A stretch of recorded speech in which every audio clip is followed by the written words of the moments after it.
کہ بیوقوف دنیا میں ہول سیل کے حساب سے موجود رہتے ہیں. میں نے یہ واقعہ بیان میں سنایا. اچھا جن کا واقعہ ہے نا وہ آج مجھے فجر میں ملے, انہوں نے کہا مفتی صاحب آپ نے آدھا سنایا آدھا چھوڑ دیا. تو میں نے کہا اچھا آج پھر آج کی بات ہے, آج فجر کے بعد انہوں نے مجھے پورا واقعہ سنایا. پھر انہوں نے کہا اب یہ بتائیں پورا. انہوں نے کہا وہ آدھے میں وہ مزہ نہیں ہے جو پورا واقعہ ایسے تھا. انہوں نے کہا نیٹ پہ سنا نا یہ واقعہ, وہ انہی کا قصہ ہے. انہوں نے پھر مجھے پورا واقعہ سنایا. بہت سے لوگ ہیں جن کو یہ واقعے کا پتہ نہیں ہے, تو یہ واقعہ اس پر کہ بیوقوف دنیا میں ہول سیل کے حساب سے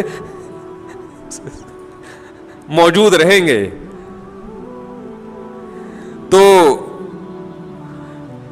وہ کیا ہوا ہے, کہتے ہیں کہ وہ ان کے دوست کی کہیں شادی تھی, تو جو بیوقوف ٹائپ کے لوگ ہوتے ہیں نا ان کو بہت سوالات پوچھنے کا شوق ہوتا ہے کہ نکاح کے بعد کیا ہوگا اور کیا بیگم سے بات چیت کیسے شروع کرنی ہے, کیا وہ پاگل ہوتے ہیں یہ لوگ.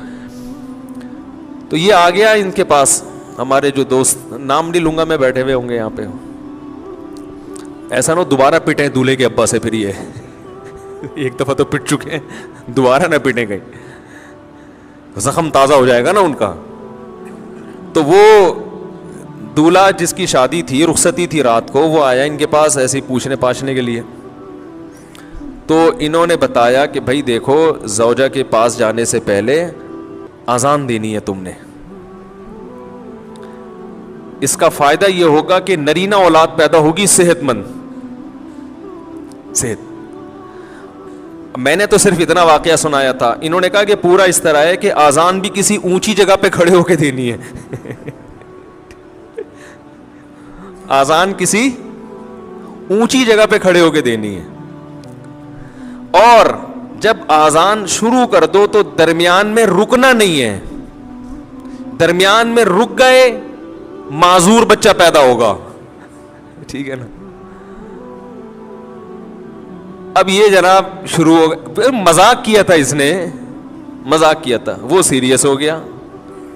اب وہ دلہن بیٹھی بھی ہے, یہ ڈریسنگ ٹیبل پہ چڑھ گئے نا, اس سے زیادہ اونچی جگہ ان کو نظر نہیں آ رہی تھی. تو شکر ہے الماری پہ نہیں چڑھا. الماری پہ سے نہیں چڑھے کہ بھائی جب چڑھ جاتا الماری پہ تو کھڑے ہونے کی جگہ نہیں تھی. وہ بیوی کہتی کسی بندر سے میری شادی ہو گئی ہے. وہ ایک آدمی گیا نا نفسیاتی ڈاکٹر کے پاس کہ مجھے وہم ہو گیا کہ میں بندر تو نہیں ہوں. تو ڈاکٹر نے بولا پنکھے سے اترو گے تو میں علاج کروں گا نا اپنا, پنکھے سے تو نیچے اترو. تو ڈریسنگ ٹیبل پہ کھڑے ہو کر انہوں نے اذان کہنا شروع کی. اب وہ دلہن پاگل ہو گئی, چیخنے لگی یہ کیا کر رہا ہے بھائی, پاگل تو نہیں ہے. اور جا کے نا دروازہ بجا رہی ہے. تو یہ اذان کے دوران اس کو کہہ رہے حی علی الفلاح, اس کو اشارہ کر کہ نہیں کرو. اذان بھی چل رہی ہے, حی علی الصلاح حی علی الفلاح, اور اشارہ کر رہے کہ نہ نہ نہ. وہ دروازہ کھولا, دولہا کے ابا نے, دلہن کہہ رہی اس کو دیکھو کیا ہو گیا, یہ کون ہے, پاگل ہے. بھاگ گئی, وہ ظاہر ہے بھاگنا ہی تھا اس نے, گھر چلی گئی. تو نفسیاتی پاگل ہے. تو وہ صاحب مجھے سنا رہے تھے کہ صبح دولہے کے ابا آئے, انہوں نے پہلے دولہے سے تفتیش کی نا کیا ڈرامہ ہے بھائی, تو اس نے بتایا وہ فلاں صاحب نے.